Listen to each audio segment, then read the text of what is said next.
যখন আমরা মৌন থাকি তখন আমরা কতটা শক্তি ব্যয় করি, বিন্দুমাত্র নয়। সেখানেই যখন আমরা রুষ্ট হই তখন আমরা কতটা শক্তি ব্যয় করি। আমাদের রক্ত গরম হয়ে ওঠে, চোখ থেকে যেন অগ্নিবর্ষা হয়, আমরা চিৎকার করতে থাকি, জোরে কথা বলি, কখনো কখনো আমরা অনুচিত কর্ম করে বসি। সবকিছুই ক্রোধের বশে করি। এবার এই ক্রোধকে মৌনতায় পরিণত করতে হবে। এই কাজটা চোখে দেখা যায় না, এই কাজ সরল নয়, এই কাজ হলো অত্যন্ত কঠিন এবং এই কাজই শ্রেষ্ঠ। সেই ব্যক্তি শক্তিশালী নন যিনি কথায় কথায় ক্রুদ্ধ হয়ে যান, কথায় কথায় যিনি আক্রমণ করেন। আজ্ঞে না, সবথেকে বেশি শক্তিশালী ব্যক্তি হলেন তিনি যিনি নিজের ক্রোধকে মৌনতায় পরিবর্তন করতে পারেন, যিনি শান্ত মনে পরিস্থিতিকে বোঝেন, তার আকলন করেন আর তারপর বিবেকের দ্বারা সিদ্ধান্ত নেন। তিনি হলেন সবথেকে শক্তিশালী ব্যক্তি। তাহলে সেই ব্যক্তি হয়ে উঠুন আর আমার সাথে ভালোবেসে বলুন, রাধা রাধা। জীবনে যখন আমরা কোনো পরিস্থিতির সম্মুখীন হই তখন আমাদের সামনে দুটো পথ থাকে, তাদের মধ্যে কোনো একটা নির্বাচন আমাদের করে নিতে হবে, এই মনে করে নিতে হবে। নির্বাচন এই সংসারের সবথেকে গুরুত্বপূর্ণ বিষয়। একটা নির্বাচন আপনার বর্তমান বদলে দিতে পারে, আপনার ভবিষ্যৎ বদলাতে পারে, আগামী প্রজন্মের জন্য ইতিহাস রচনা করতে পারে। একটা নির্বাচন। এবার দেখুন, যে পরিস্থিতি আপনার সামনে আছে আপনাকে সেই পরিস্থিতির সম্মুখীন হতেই হবে, সেই কষ্ট সহ্য করতেই হবে, সেই মতোই কাজ করতে হবে। শুধু এই বিষয়টা নির্বাচন করতে হবে যে এই পরিস্থিতির সম্মুখীন হওয়ার সময় আমি কি দুর্বল হয়ে থাকব নাকি আমি শক্তিশালী হয়ে থাকব। এই নির্বাচন এই মনের মধ্যে করতে হবে। আর এই নির্বাচন হলো সবথেকে বেশি গুরুত্বপূর্ণ নির্বাচন। যদি নিজের মনকে শক্তিশালী করে তুলে সেই পরিস্থিতির সম্মুখীন হন তাহলে কিছুই আপনাকে বাধা দিতে পারবে না। পূর্ণ নিষ্ঠার সাথে, সাহসের সাথে এই মনকে শক্তিশালী করে তুলুন, তাহলে কোনো সংকট আপনাকে না বাধা দিতে পারবে না ভাঙতে পারবে। আপনি নিজে সাফল্যের শিখরে পৌঁছতে পারবেন আর এই মন প্রসন্ন হয়ে বলবে, রাধা রাধা। জীবনে সবথেকে বেশি মূল্যবান বস্তু কি? ধন, স্বর্ণ, মাণিক্য, আভূষণ? না, এই সব কিছু মিলিয়েও সময়ের এক মুহূর্তের সামনে মলিন হয়ে পড়ে। এক মুহূর্ত যা এক দরিদ্রকে রাজা করতে পারে, যা এক রাজাকেও দরিদ্র করতে পারে। একটি মুহূর্ত যা আপনার আত্মবিশ্বাসকে পর্বতের শিখরে পৌঁছে দিতে পারে, একটি মুহূর্ত যা আপনার অস্তিত্বকে গভীর সাগরে বিলীন করে দিতে পারে। একটি মুহূর্তের খেলা। সবসময় জীবনে সেই ব্যক্তিকে সম্মান করুন, শ্রদ্ধা করুন যিনি আপনার জন্য সময় বের করে থাকেন। সবসময় সেই ব্যক্তির প্রতি নিষ্ঠাবান থাকুন যেই ব্যক্তি খারাপ সময় আপনার পাশে দাঁড়িয়ে থাকে। এই সময় সবথেকে বেশি মূল্যবান। আসুন আমার সাথে ভালোবেসে বলুন, রাধা রাধা। প্রজাপতি দেখেছেন? কি সুন্দর হয় তাই না এই প্রজাপতি? ওদের দিকে তাকালে নিজের অজান্তেই নিজের মুখে হাসি ফুটে ওঠে। কিন্তু এই প্রজাপতি জন্ম থেকেই এমন দেখতে হয় না। জন্ম থেকে এদের কাছে ডানা থাকে না, এরা উড়তেও পারে না। যখন একটি প্রজাপতি জন্ম নেয় তখন প্রথমে ডিম অবস্থায় থাকে সে। আস্তে আস্তে সেই কবচ সে ভেঙে ফেলে, খুব পরিশ্রম করতে হয় তাকে। তারপর কীটের আকার ধারণ করে সে চলতে থাকে। অনেক কষ্ট সহ্য করতে হয়, অনেক পরিশ্রম করতে হয়। তারপর তার রূপ বদলে যায়, তারপরে তার ডানা গজায়, তারপরে সে উড়তে পারে। এই নিরন্তর পরিশ্রমই সাফল্যের মূল মন্ত্র হয়। কখনো কখনো প্রতিভাও কম পড়ে যায় যদি নিরন্তর পরিশ্রম না করা হয়, যদি সমর্পণের ভাব মনে না থাকে, দৃঢ় নিষ্ঠা না থাকে। আর কখনো কখনো সেই ব্যক্তি যার মধ্যে বিশেষ প্রতিভা থাকে না, সেই ব্যক্তি নিরন্তর পরিশ্রম করে, নিজের মনে সমর্পণের বোধ জাগিয়ে তোলে, দৃঢ় নিষ্ঠার সাথে কর্ম করে আর সাফল্য লাভ করে। সেই জন্য আপনি জীবনে যেখানেই পৌঁছে যান না কেন, নিরন্তর পরিশ্রম করতে থাকুন। তবেই আপনার ভবিষ্যৎ রঙিন প্রজাপতির মতন গগনচুম্বী হবে। তবেই এই সংসার আপনাকে দেখবে এবং নিজের অজান্তেই এই সংসার নিজের মুখে হাসি ফুটিয়ে তুলবে এবং এই সংসার আমার সাথে ভালোবেসে বলবে, রাধা রাধা। পুরাণে আমরা দেখেছি যে মাতা পিতা কতটা মহান হতে পারেন। কিভাবে শ্রী গণেশ নিজের মাতা পিতাকে পরিক্রমণ করলেন এবং পরম পূজনীয় হয়ে উঠলেন। কিভাবে ভক্ত শ্রবণ নিজের অন্ধ মাতা পিতাকে তীর্থযাত্রায় নিয়ে যাবেন বলে নিজের কাঁধে ওনাদের বসালেন এবং বয়ে নিয়ে গেলেন। এরকম অনেক অমূল্য শিক্ষা আমরা লাভ করে থাকি পুরাণ থেকে। কিন্তু এসব কথা হলো পুরাণের কথা। কথা বলা যাক আমাদের জীবন নিয়ে। আমাদের এই জীবনে আমাদের মাতা পিতা কেন আমাদের কাছে এতটা অমূল্য? কেন আমরা ওনাদের এতটা ভালোবাসি? কেন আমরা ওনাদের এত সম্মান করি? আর কেনই বা ওনাদের এতটা সম্মান করা উচিত? মমতার কারণে। মায়ের মনের এক ধরনের মমতা, পিতারও এক ধরনের মমতা। এই দুইয়ের মমতা ভিন্ন, কিন্তু এনাদের দুজনের মমতার কেন্দ্রবিন্দু হলো ওনাদের সন্তান।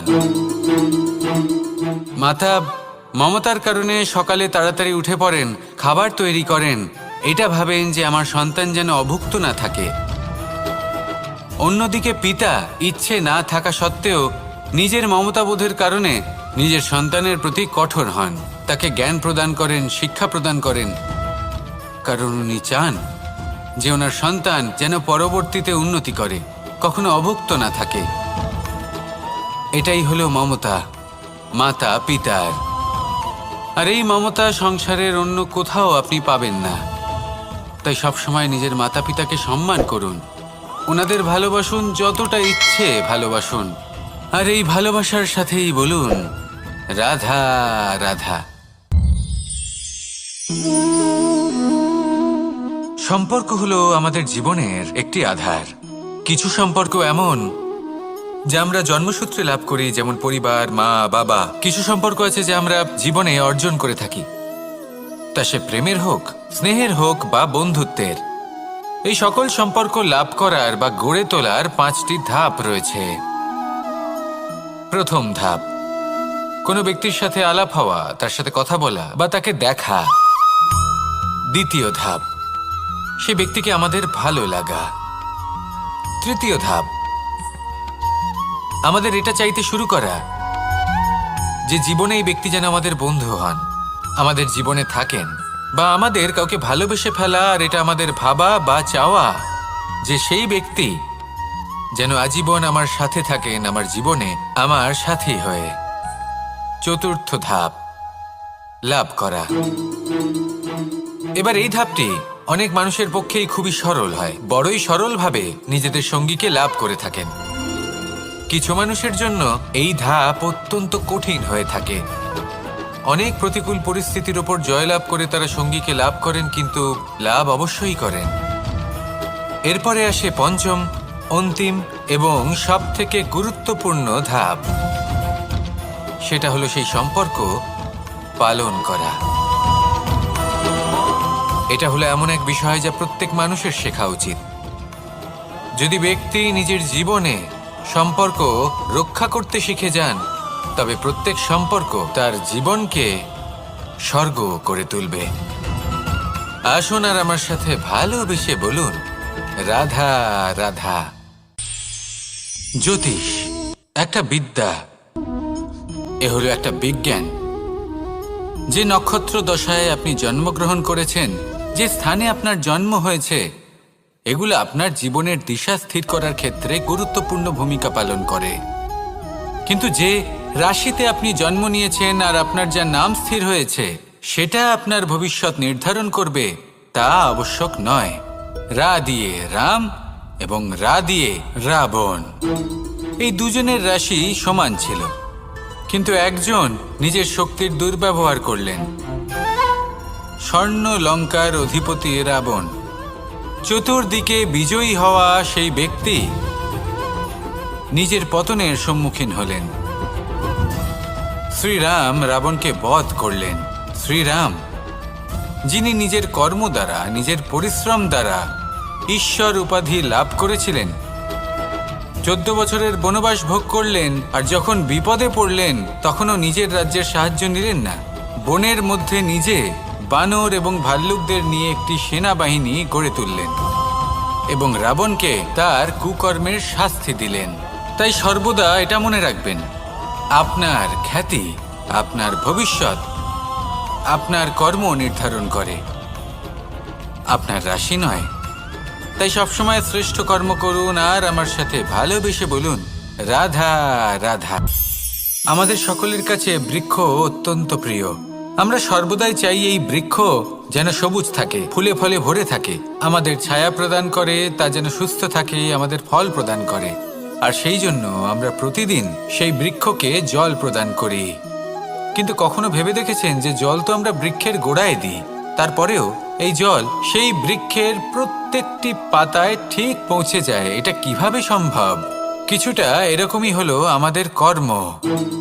যদি এই পৃথিবীতে থেকে শুদ্ধ মনে সৎকর্ম করেন, এই কর্ম সোজা ঈশ্বরের কাছে গিয়ে পৌঁছয়। যদি শ্রদ্ধাভাব নিয়ে সমর্পিত হয়ে শুদ্ধ চিত্তে আপনি কাউকে সেবা করেন, তা সে মাতা পিতাই হোক, পরিবার হোক, গুরু হোক, পশুপক্ষী হোক বা সমাজ হোক, তাহলে সেটা সোজা ঈশ্বরের চরণে সমর্পিত হয়। সবসময় শুদ্ধ চিত্তে সমর্পিত হয়ে এবং মনে শ্রদ্ধা ভাব নিয়ে কর্ম করুন। ঈশ্বর নিজে থেকেই এর ফল আপনাকে প্রদান করবেন। আসুন আমার সাথে ভালোবেসে বলুন, রাধা রাধা। আশা এবং বিশ্বাস মানুষের জীবনের 2 অমূল্য স্তম্ভ। এটাই হলো ঢাল এবং এটাই হলো অস্ত্র। এটাই আমাদের রক্ষা করে এবং এটাই আমাদের জীবনের পথ প্রশস্ত করে।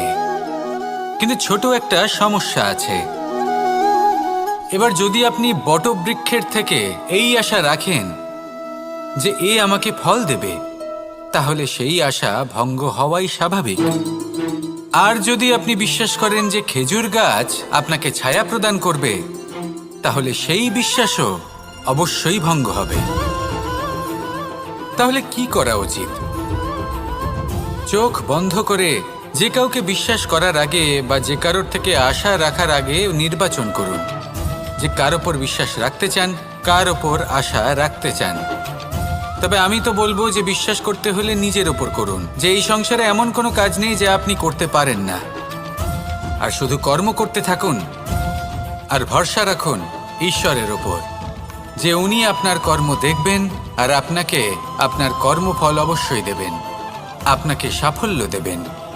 যদি আপনার বিশ্বাস অটল হয়, নিরন্তর পরিশ্রম করেন, তাহলে ঈশ্বর কখনোই আপনার আশা ভঙ্গ হতে দেবেন না। আসুন আর আমার সাথে ভালোবেসে বলুন, রাধা রাধা। যখন মানুষের মৃত্যু হয় তখন কি হয়? অনেক সংখ্যক মানুষ শোক পালন করতে চলে আসেন।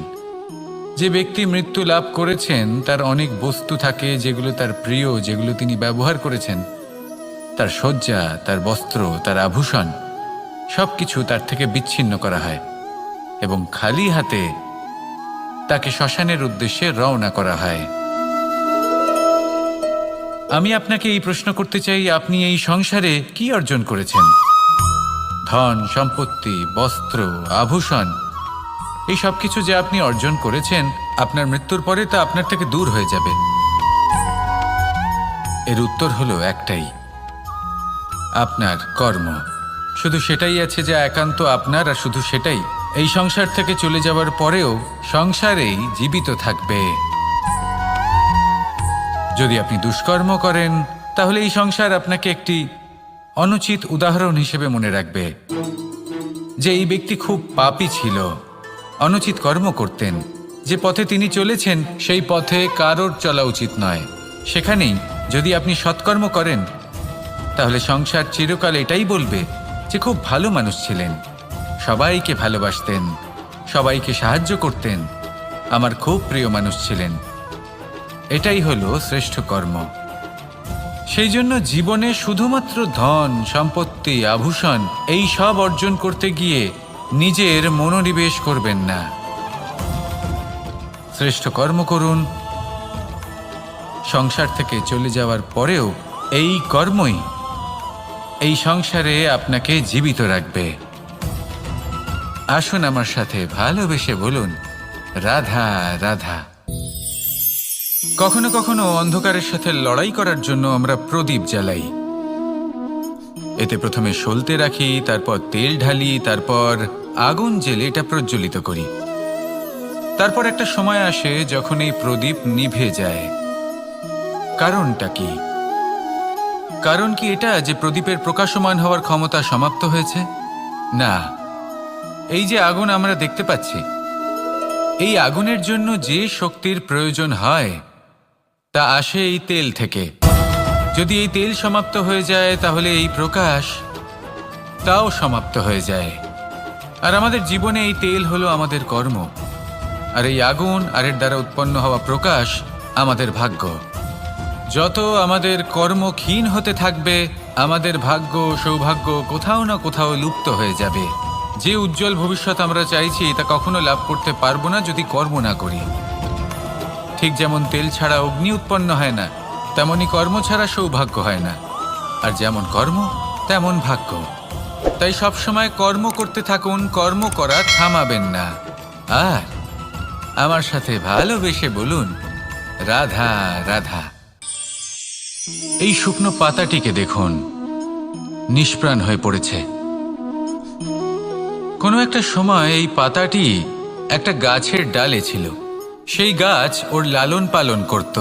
যখন যখন বাতাস বইত, এই পাতায় কম্পন দেখা দিত, মনকে প্রফুল্ল করে তুলত। কোনো একদিন এই পাতা গাছের ডাল থেকে ঝরে পড়ে গেল। নিঃসন্দেহে ও নিজের স্বাধীনতা পেল, কিন্তু আস্তে আস্তে শুকিয়ে গেল, নিষ্প্রাণ হয়ে গেল। দেখুন, আমি এই কথা বলছি না যে স্বাধীনতা অনুচিত, কখনোই না। কিন্তু যে কোনো পরিস্থিতিতে স্বাধীন হতে চাওয়া এটা নিশ্চিতরূপে অনুচিত। আমরা যদি আমাদের জীবনে পরিবারের গুরুত্ব ভেবে দেখি, তাহলে এই পরিবারে যতই মতভেদ থাকুক না কেন, যতই মনোমালিন্য থাকুক না কেন, যতই বিবাদ থাকুক না কেন, এই সব মিটিয়ে নেওয়া অত্যন্ত প্রয়োজনীয়। সেই সব কিছু সমাপ্ত করা অত্যন্ত প্রয়োজনীয়। কখনো এই পরিবারকে ভাঙতে দেবেন না, কখনো এই পরিবার থেকে দূরে চলে যাবেন না। এই পরিবার হলো আমাদের জীবনের একটা অমূল্য সম্পদ, অমূল্য এক আশ্রয়, যা এই সংসারে হয়তো কোথাও আপনি পাবেন না। তাই একে আগলে রাখুন। ভেবে নিন আপনি পাতা আর আপনার পরিবার সেই গাছ। আসুন আমার সাথে ভালোবেসে বলুন, রাধা রাধা।